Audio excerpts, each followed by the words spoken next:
Hello, everyone, and welcome to At Barrons. I'm Andy Serwer, and welcome to our guest, Dave Liniger, co-founder and chairman of RE/MAX and author of the new book, The Perfect 10. Dave, great to see you. Thanks for joining us. Nice to be here. So I want to ask you about that book and the title, and there's so much also to ask you about the real estate business right now, but let's start maybe with your company. You founded RE/MAX in 1973. Tell us about that. What was your vision, and what does the name mean of the company? First place, the name was, we didn't want to call it Dave Liniger Realty. And so at the time, Exxon had changed their name somehow.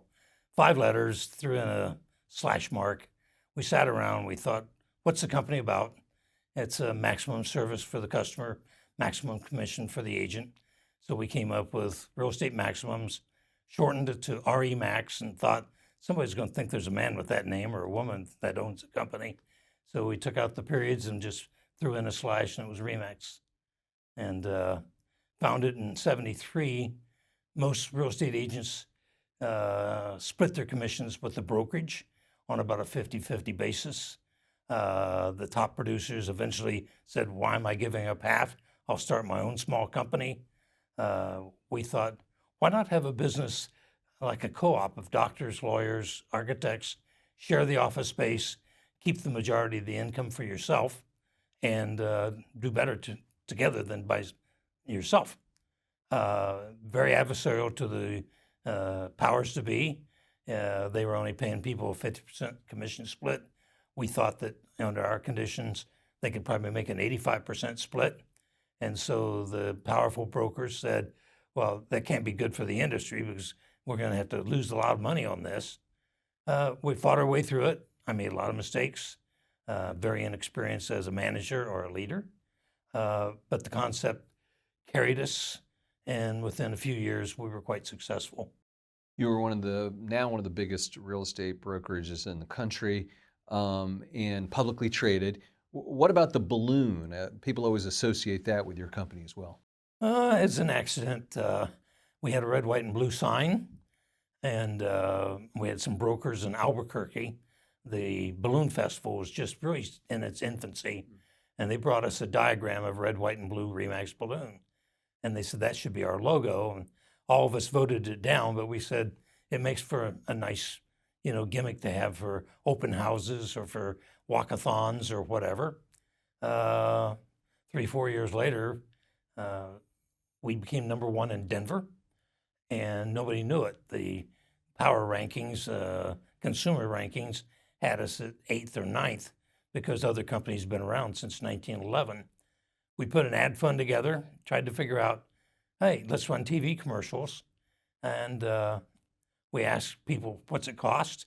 They said it's about $180,000 to make a good commercial. Well, that's what we had saved to have media. And somebody said, well, we got a RE/MAX red, white, and blue balloon. Let's just film it in the air and say we're above the crowd and we're the best realtors there are. And it was magic. At the end of the campaign, 68% of the people said RE/MAX was a red, white, and blue balloon. 30-some% said your logo's above the crowd. And they said, you're crazy not to have that as your logo. So we changed it and we put the logo on the sign. Right, you just sort of fell into it. That's great. You guys are based in Denver. As Yes. you mentioned, Denver. So much to talk about, as I said, with the business, with your company, so many changes going on right now, and with housing in the United States. Let's maybe start with that, and leaving interest rates aside, but there has been a shortage of housing in America. Why is that?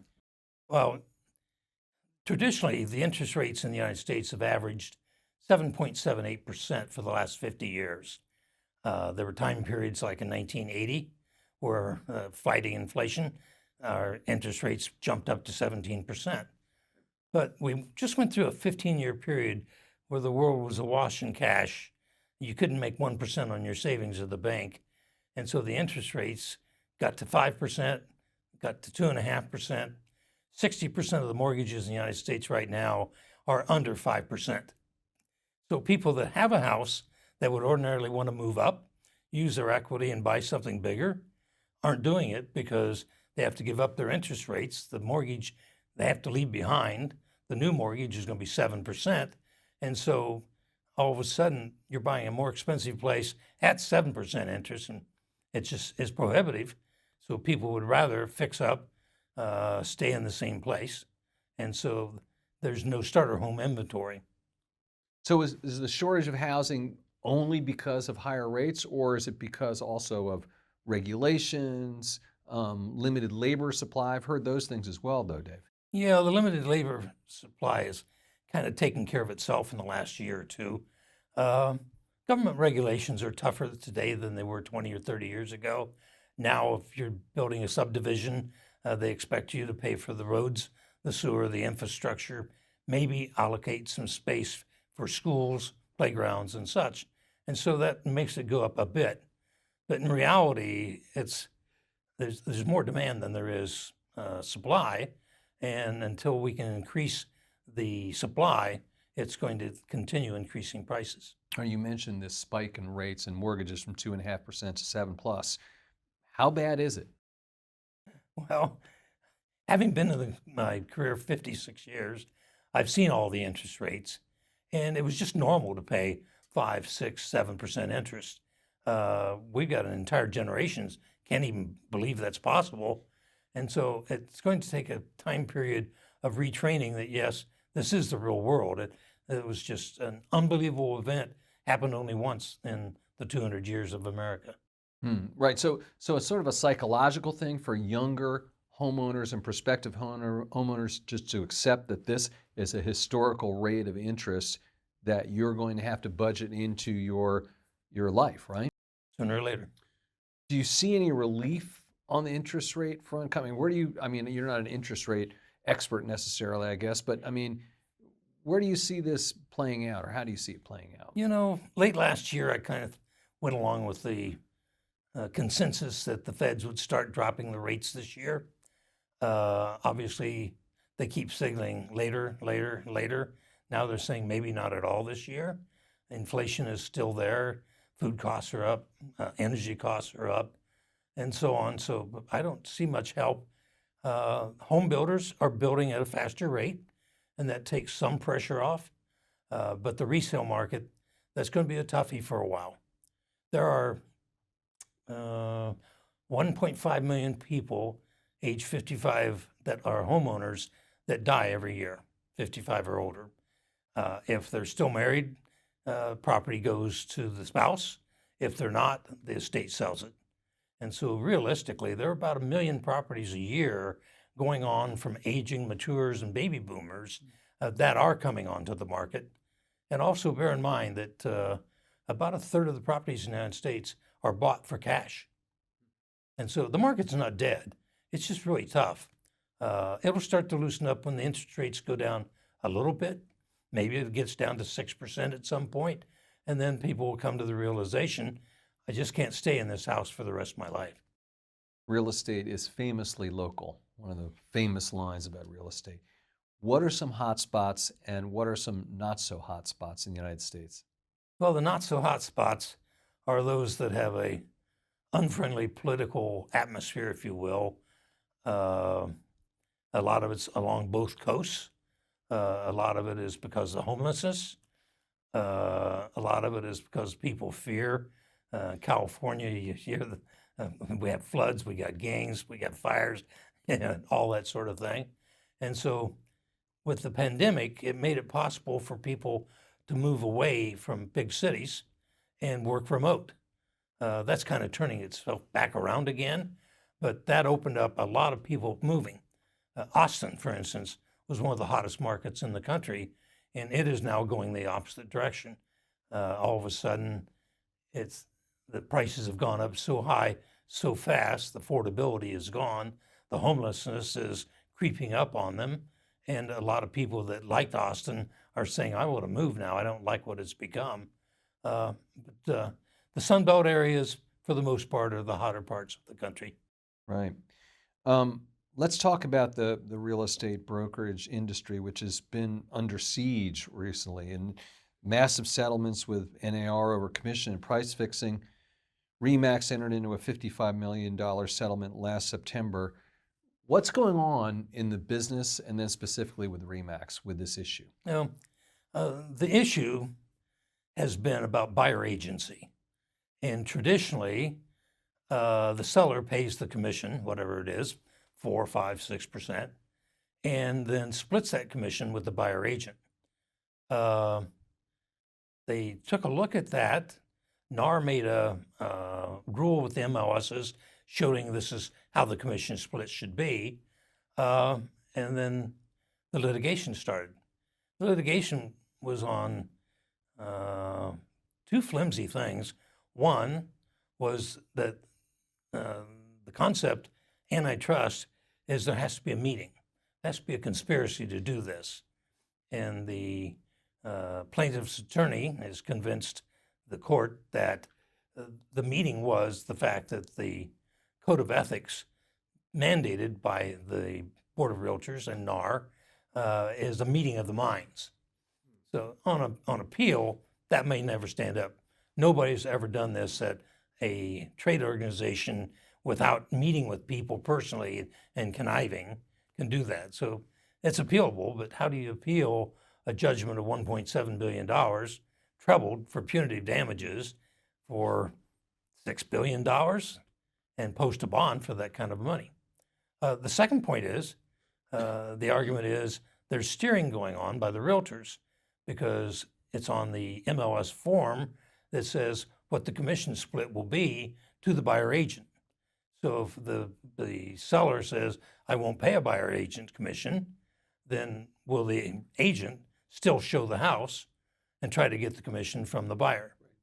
And so I would say steering is a definite possibility. A realtor works commission only. They don't have a salary. And they're more than likely to sell the houses where they can make the biggest commission. We had already discussed in our company, number one, I had required being a member of the board from the day I founded the company. I thought it was important, had a good code of ethics, I had good training programs, and you had to be a member of the board to be on the MLS. Those are very important points. When we reached our settlement agreement, I was able to convince them that here's my paperwork from 1973, and I required board membership then, not after some conspiracy.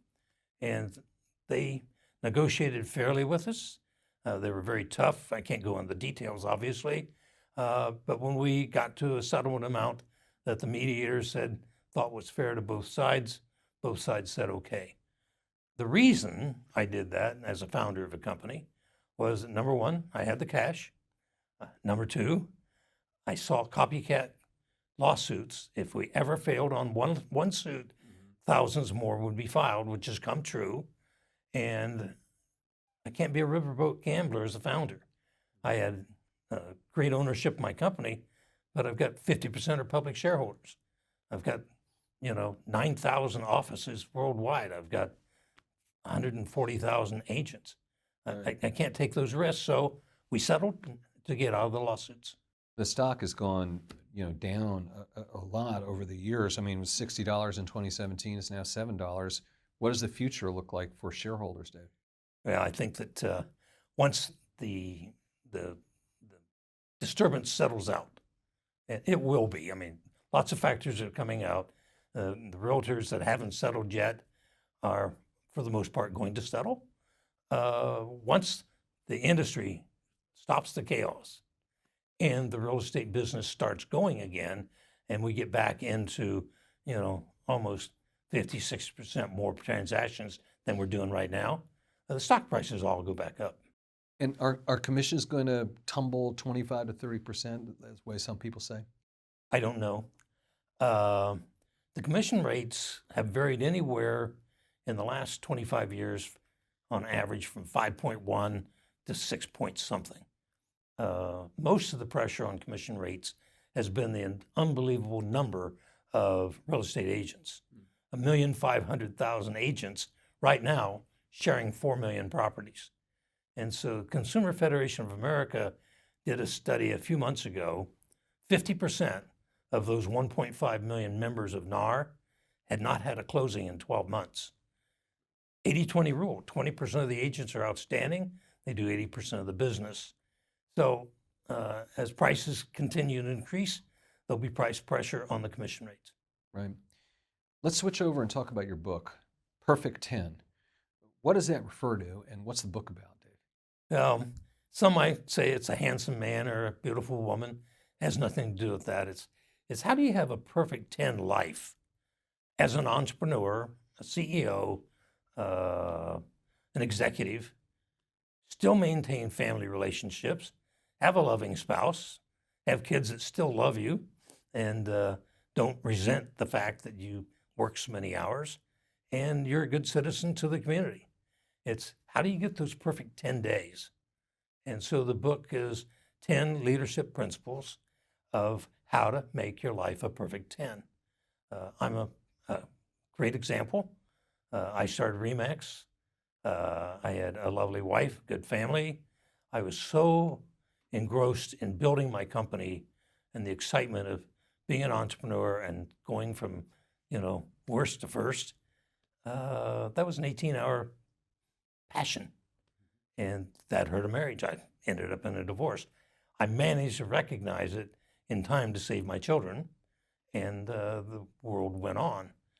What I've learned is the lifelong lessons from learning from my mistakes, having good mentors, understanding I failed out of college. I started behind the ball, but lots of entrepreneurs fail out of college and they become incredibly successful. Maybe you get the time. I went in the military. It gave me a chance to grow up. Little boy babies, 18, 19 years old. Brains don't work very good. I went to college. Mommy and daddy weren't there to say, sit down and study. And so it wasn't for me. But once the military showed me, it gave me time to grow up, mature. I got to see what real leaders are. And I decided I want a better life for myself and my family. And we made it come true. So it's a great book about everything from leadership, management, scalability, personal development, personal relationships, and it's made on a lifetime of experience. And you have so many interests, Dave. I'm just looking at a few of them here. Philanthropy, investing. You were a NASCAR team owner and a driver. Arabian horse breeding operations. Owner and operator of the Sanctuary, which is a really unique private golf club. How do you allocate your time? How do you pick what to focus on then? The thing that's interesting is if I'd stayed selling houses for 56 years, I would have gone crazy. I mean, it's just, the challenge is gone. And so as I started to develop Remax, every year was another challenge. Open an office, sell franchises, open another country, do a convention with 15,000 people. That's all very challenging. But along the way, rather than burn out, I started looking at other businesses because I've got this infinite curiosity about how do you run a business. And running businesses, whether it's an Arabian horse operation, I've bred 3,000 horses in the last 30 some years, and it's a different science, but it's business is business. Marketing, sales, management, team building, etc. Dave Liniger, thank you so much for joining us today. My pleasure. This is at Barrons. I'm Andy Serwer. We'll catch you next time.